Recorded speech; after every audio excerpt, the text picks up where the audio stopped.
Indigo ने 15 दिन मांगे हैं कि सब ठीक हो जाएगा, लेकिन आप देखिए कि हो क्या रहा है। इंडिगो की सैकड़ों फ्लाइट अब भी कैंसिल हो रही हैं। 21 नवंबर से अब तक इंडिगो की 2100 से ज्यादा फ्लाइट कैंसिल हो चुकी हैं। 1 दिसंबर से 7 दिसंबर के बीच 5,86,000 से ज्यादा टिकट रद्द हुए हैं। 7 दिसंबर तक 9.5 लाख से ज्यादा यात्री फ्लाइट कैंसिल या लेट होने से परेशान हुए। लोगों को टॉर्चर करने में इंडिगो जुटी हुई है ऐसा लग रहा है, और ऊपर से जले पे नमक भी छिड़क दे रही है कि सैकड़ों करोड़ रुपए हमने तो रिफंड कर दिए। पैसा गिना रही है, रिफंड करके एहसान किया है। ऊपर से ट्विटर पे लिख रहे no question asked. No question asked, तुम क्वेश्चन पूछोगे जी? मेरा पैसा हम ही को लौटाने के लिए इतना बड़ा कांड करने के बाद क्वेश्चन नहीं पूछ के कह रहा कि जैसे एहसान कर दिया। ऊपर से रोज नए नए बयान जारी करके फ्लाइट कैंसिल होने की अलग अलग दलीलें दे रहा है इंडिगो। कभी तकनीकी खराबी, कभी कुछ और।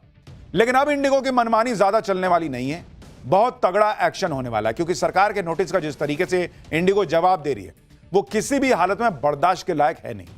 आज इंडिगो पर होने वाले तगड़े एक्शन का चैप्टर खोलेंगे, लेकिन पहले इंडिगो ने देश पर जो संकट खड़ा किया है और अब भी उसमें क्या हो रहा है उसकी एक झलक देखिए।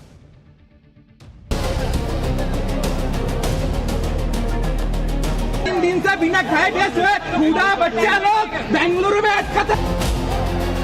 I'll give you refund. No मैं डबल पे कर दूं, जस्ट मेरे को मेरे घर पे छोड़ दो। बैंगलोर जाना था, 3rd से जाना है, अभी तक जा ही रहे हम। रोज बोर्डिंग पासेस देते हैं हमको, 3 से बोर्डिंग पासेस दे रहे रोज सुबह आके बोलते हैं फ्लाइट कैंसिल।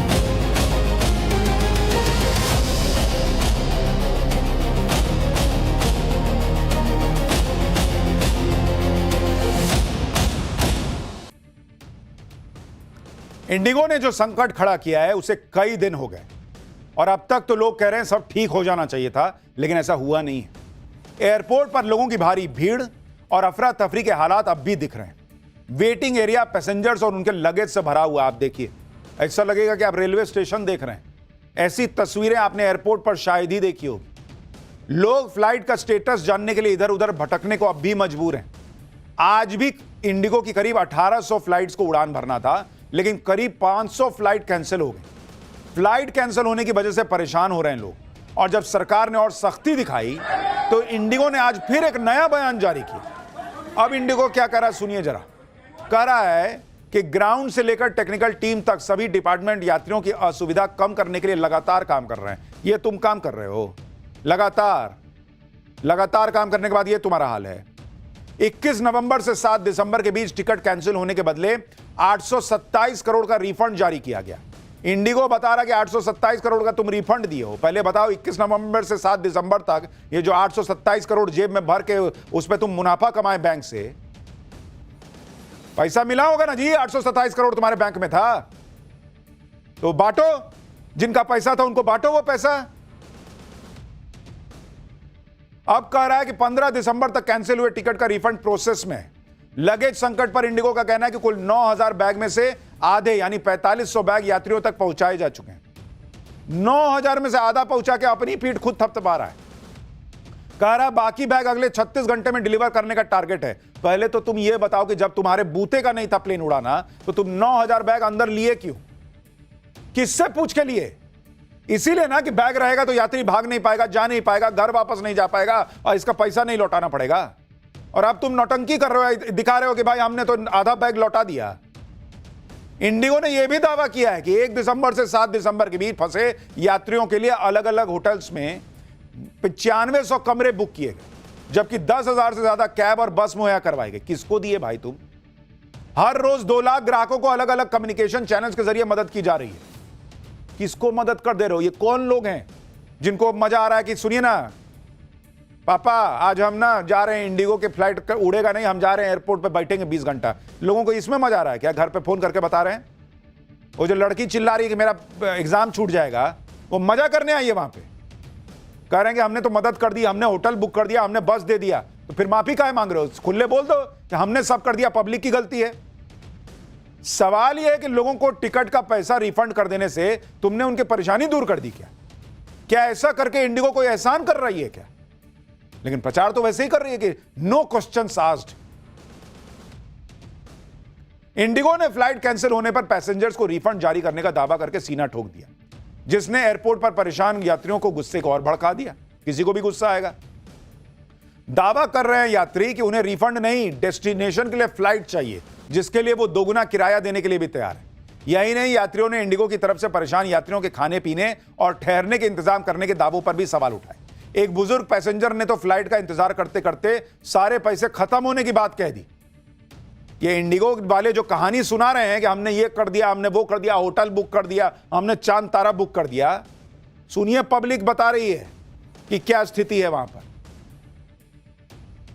कुछ भी नहीं, उनके बड़े बड़े बात ट्विटर और मीडिया पे आ रहे, we are giving accommodation, we are giving this and that, nothing, not even a water bottle. I will give you refund. No, मैं डबल पे कर दूं, जस्ट मेरे को मेरा घर पे छोड़ दो बस। मैंगलोर जाना था, 3rd से जाना है, अभी तक जा ही रहे हम। रोज बोर्डिंग पासेस देते हैं हमको, 3 से बोर्डिंग पासेस दे रहे, रोज सुबह आके बोलते हैं फ्लाइट कैंसिल हो गया। 3 को, 4 को, 5 को, 6 को रोज बोर्डिंग पासेस दिया है। बड़े बुजुर्ग कह रहे हैं कि एक कप चाय देने को इंडिगो तैयार नहीं है, और इंडिगो कह रहा है कि हमने होटल बुक कर दिया, हमने ये कर दिया, हमने वो कर दिया। शर्म भी नहीं है इंडिगो को।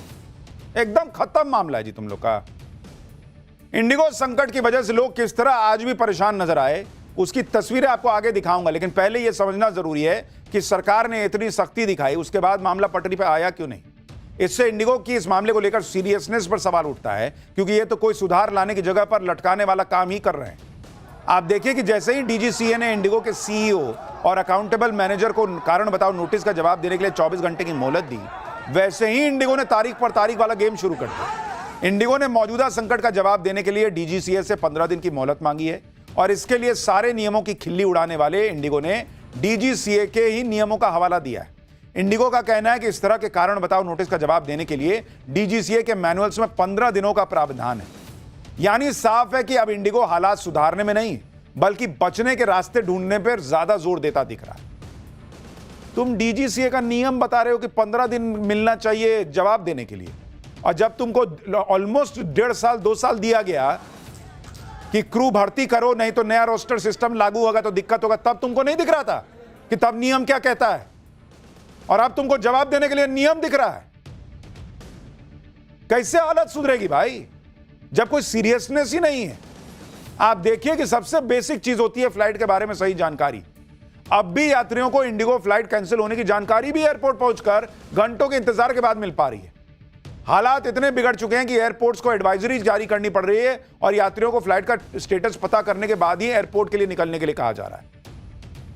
इंडिगो की फ्लाइट कैंसिल होने की वजह से अब भी देश के अलग अलग एयरपोर्ट्स पर अफरा तफरी मची हुई है। इंडिगो के काउंटर्स पर यात्रियों की भारी भीड़ जुटी नजर आ रही है। हर कोई अपनी फ्लाइट का स्टेटस पता करने के लिए परेशान दिख रहा है। तुम भेज दे रहे हो एसएमएस, तो ये लोग मजा करने के लिए आए हैं कि थोड़ा थ्रिल लेते हैं जीवन में, जाके वहां लड़ते हैं भिड़ते हैं, तब पता करेंगे फ्लाइट का स्टेटस। कुछ जगहों पर तो परेशान यात्रियों का गुस्सा इतना भड़क गया कि एयरपोर्ट की ड्यूटी पर तैनात सुरक्षा कर्मियों से उनकी झड़प हो गई। देखिए क्या हुआ। पहले ही फ्लाइट कैंसिल होने या फ्लाइट लेट होने से परेशान यात्री अब अपने लगेज को लेकर परेशान है। आरोप है कि इंडिगो ने अलग अलग डेस्टिनेशंस के लिए निकले कई यात्रियों को कनेक्टिंग फ्लाइट पकड़ने के लिए दिल्ली पहुंचा दिया, लेकिन इस दौरान यात्रियों का सामान उन्हें नहीं मिला।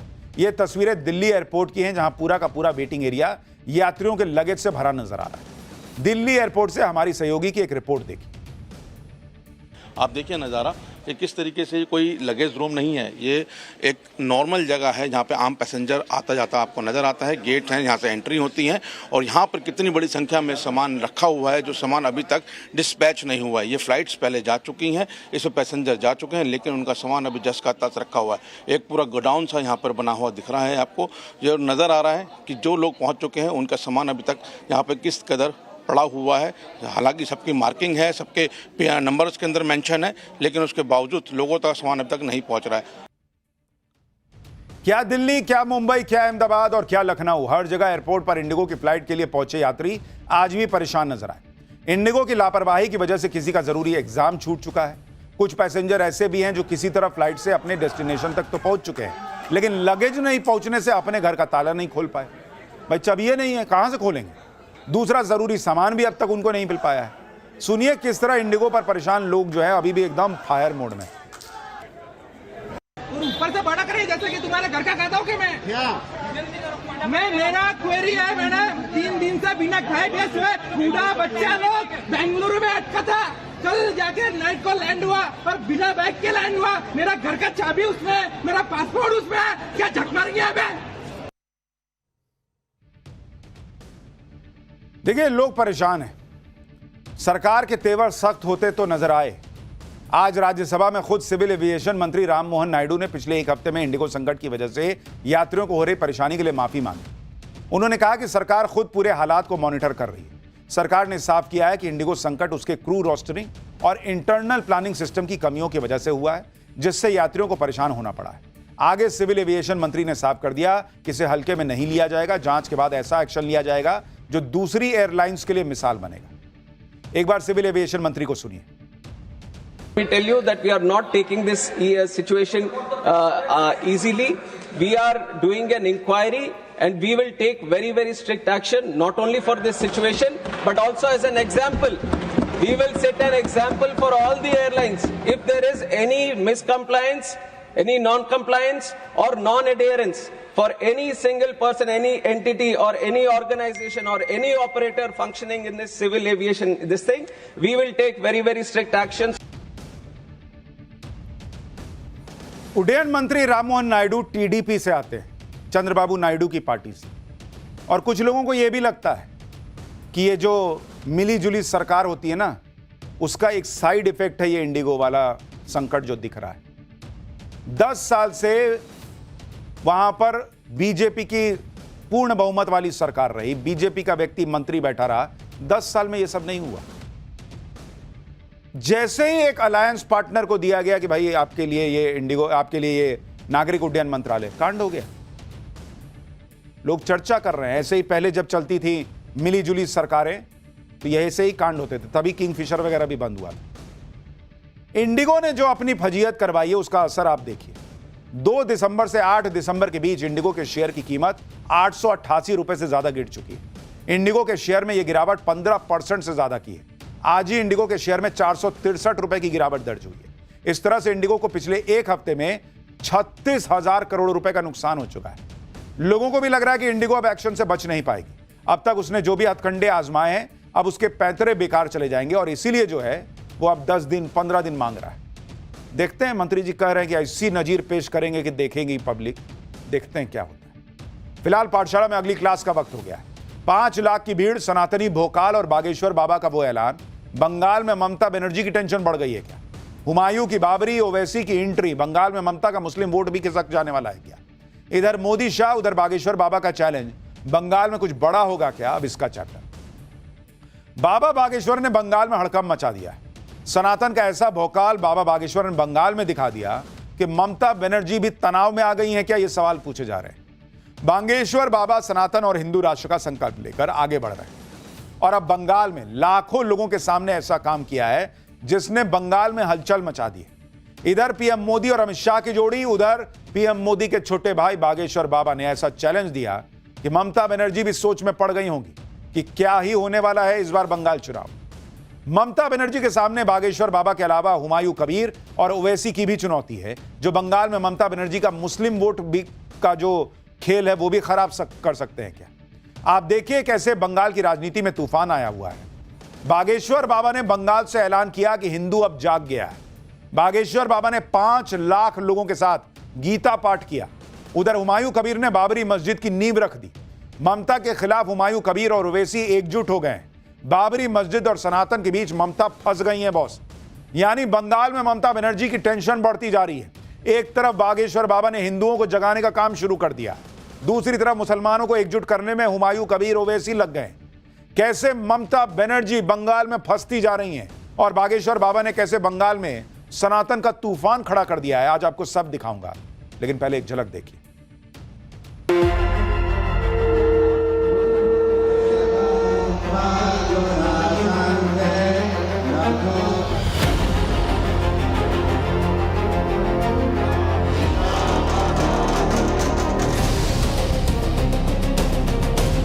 भारत में हम गजवाई हिंद नहीं, भगवाई हिंद चाहते हैं।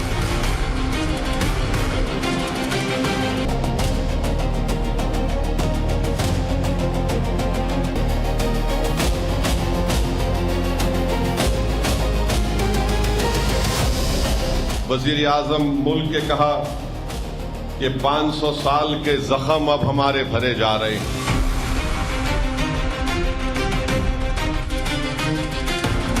तिरंगा में चांद देखना चाहते हो या चांद पर तिरंगा देखना चाहते हो? बंगाल में ममता बनर्जी का एक छत्र राज है, लेकिन इस बार बंगाल में ममता बनर्जी के सामने नई चुनौती आ गई और ममता बनर्जी की यह चुनौती है बाबा बागेश्वर। हिंदू एकता और हिंदू राष्ट्र के लिए संकल्पित बागेश्वर बाबा ने कोलकाता में लाखों लोगों के साथ गीता पाठ किया तो सब देखकर हैरान रह गए। तस्वीर कोलकाता में सनातन संस्कृति संसद की तरफ से आयोजित गीता पाठ में बागेश्वर बाबा शामिल हुए। कोलकाता के परेड ब्रिगेड मैदान में लाखों लोगों की भीड़ जमा हो गई। एक साथ जय श्री कृष्ण के नारे लग रहे थे। साधु संत कृष्ण भक्ति में झूमते दिख रहे थे। मैदान में जहां तक नजर जा रही थी, आप तस्वीर देखिए, लोग ही लोग, 5 लाख लोगों ने एक साथ भगवत गीता का पाठ किया, गीता के श्लोक पढ़े। एक साथ लाखों लोगों ने गीता का पाठ करके इतिहास बना दिया। बागेश्वर बाबा ने कहा कि गीता एकमात्र ग्रंथ है जिससे एकता का भाव पैदा किया जा सकता है। उन्होंने दोहराया कि वो भारत में गजवाए हिंद नहीं, भगवाए हिंद चाहते हैं। एक बार सुनिए उन्होंने बंगाल की धरती से क्या ऐलान कर दिया है। आज एक साथ 5 लाख कंठ से गीता पाठ कोलकाता पश्चिम बंगाल की इस भूमि पर ये महासंग्राम दिखाई पड़ रहा।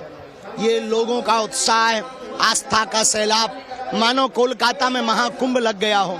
हम पूरे पश्चिम बंगाल और कोलकाता के वासियों को और भारतवासियों को बहुत बहुत साधुवाद दे रहे हैं। सनातन एकता ही इस देश का और विश्व का, विश्व शांति का सबसे बड़ा माध्यम है। भारत में हम तनातनी नहीं, सनातनी चाहते हैं।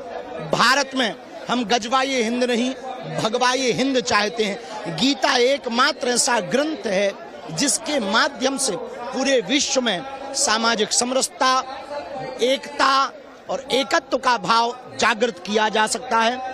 गीता ग्रंथ महान है, गीता का ज्ञान महान है, गीता भारत की शान है और गीता ही भारत का स्वाभिमान है।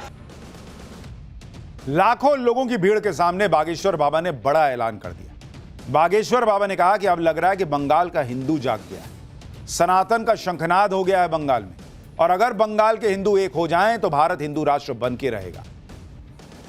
कोलकाता में गीता पाठ के आयोजन में उमड़ी भीड़ से बागेश्वर बाबा गदगद दिखाई दिए।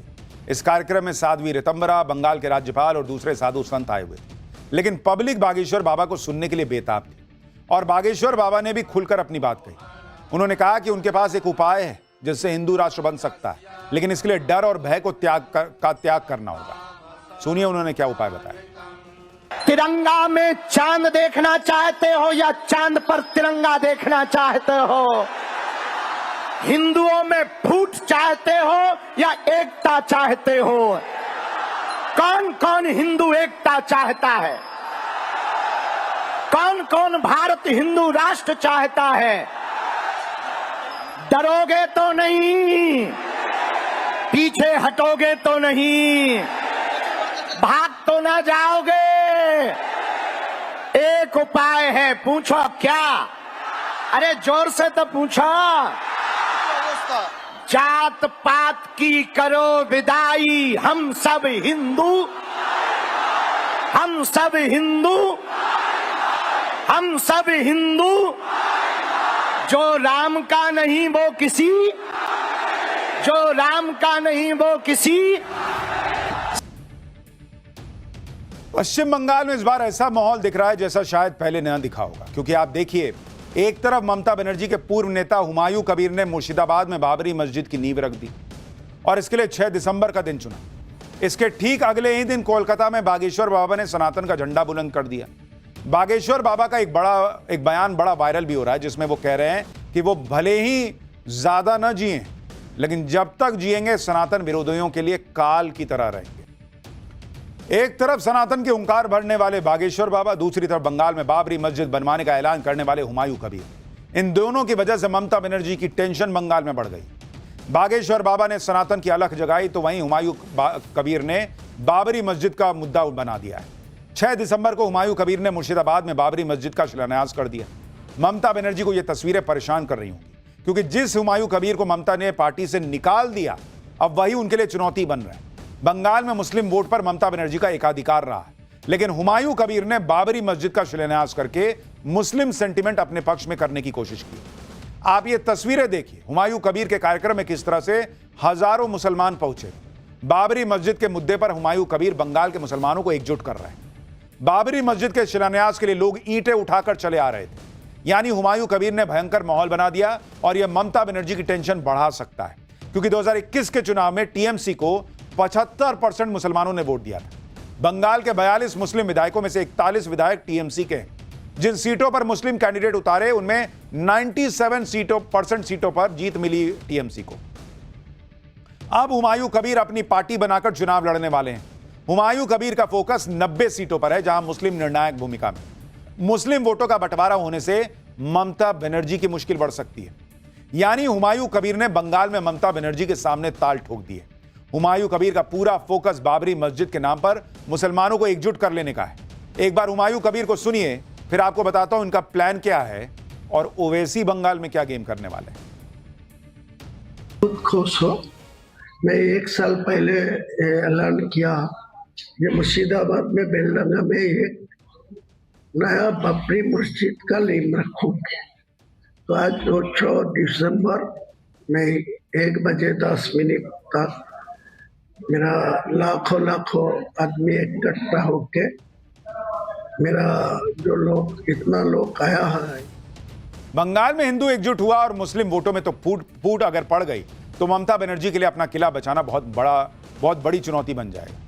ममता बनर्जी की पॉलिटिक्स पर नई आफत यह है कि बंगाल में बाबरी मस्जिद बनवाने का ऐलान करने वाले हुमायूं कबीर ने बंगाल विधानसभा चुनाव से पहले पूरी प्लानिंग कर ली। हुमायूं कबीर की प्लानिंग बंगाल में 3 बड़ी मस्जिद बनाने की। इसमें से एक मस्जिद की नींव 6 दिसंबर को रख दी गई है, जो अयोध्या वाली बाबरी मस्जिद की तरह ही बनाई जाएगी। इन मस्जिदों को बनाने के लिए जनता से चंदा लिया जा रहा है। आप ये तस्वीरें देखिए, बाबरी मस्जिद के लिए जो चंदा मिल रहा है उसे गिना जा रहा है और हुमायूं कबीर का कहना है कि मस्जिद के निर्माण में एक भी सरकारी पैसा नहीं लगेगा।